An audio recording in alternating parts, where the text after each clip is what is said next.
શું છે? કોણ હતું? કોઈ નહીં. સાચું? હા, કોણ? ફોનની શું કરો? કોની સાથે વાતો કરતા હતા? કેમ? કેમ શું? સવાલ પૂછ્યો છે કે તમે કોની સાથે વાત કરતા હતા? ફ્રેન્ડ સાથે. સાગર, હમ હું ગાડી દેખાઉં છું? ખબર નહીં. જો ફોન આપી દો. પણ ફોન શું કરવો છે તારે? જોવો છે મારે ફોન. સરસ. ફોન આપો. ના, તને એવું જ લાગે છે ને?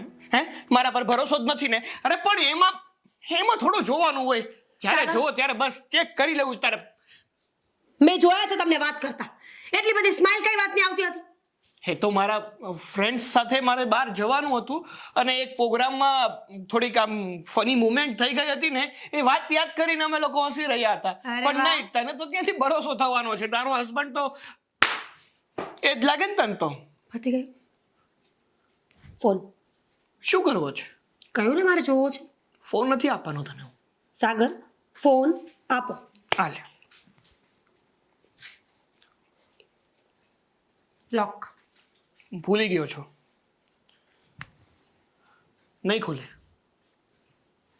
સાગર, મને ગુસ્સો ન દેવડાવો અને તમે સાચા હોય ને તો મને લોક આપી દો.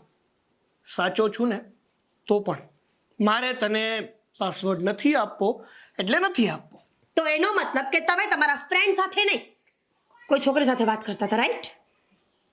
તને તારા મગજ છે ને, મગજમાં એમાં ભૂસું ભરાણું છે. નક્કી થઈ ગયું છે કે સાગર હંમેશા કોઈ છોકરી સાથે જ વાત કરે. છોકરા સાથે શું કામ વાત કરે? કારણ કે સાગર એવા છે એટલા માટે કેવું પડે છે. સાગર એટલા કોઈ સીધા નથી, સમજ્યા? બદનામ કરી નાખ્યો છે ખોટે ખોટો. આપણા લગ્નને 10 વર્ષ થઈ ગયા છે.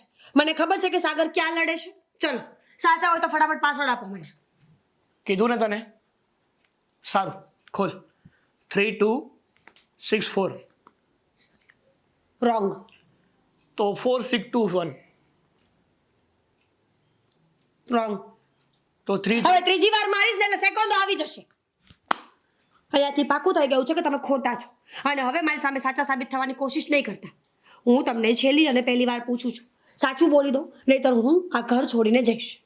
હું સાચું જ બોલું છું.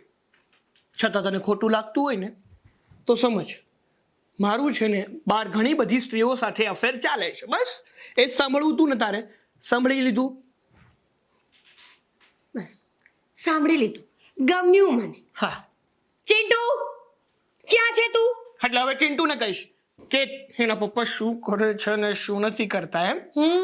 છોકરાને પણ તો ખબર પડે ને કે બાપ કેટલો હોશિયાર છે. હા, તો છોકરાને એ પણ ખબર પડવી જોઈએ કે એની મમ્મી છે ને કેટલી શક્તિ છે. શરમ આવે ને તો પાણીથી મોઢું ધોઈ લેજો. હું મારા પપ્પાના ઘરે જાઉં છું. ચાલ બેટા, અહીંયા રહીશ તો સંસ્કાર બગડશે તારા. આ એની માં જેવો થયો છે. ઘરમાં આટલી બધી બોટલો છે તો આમાં પાણી પીવે છે.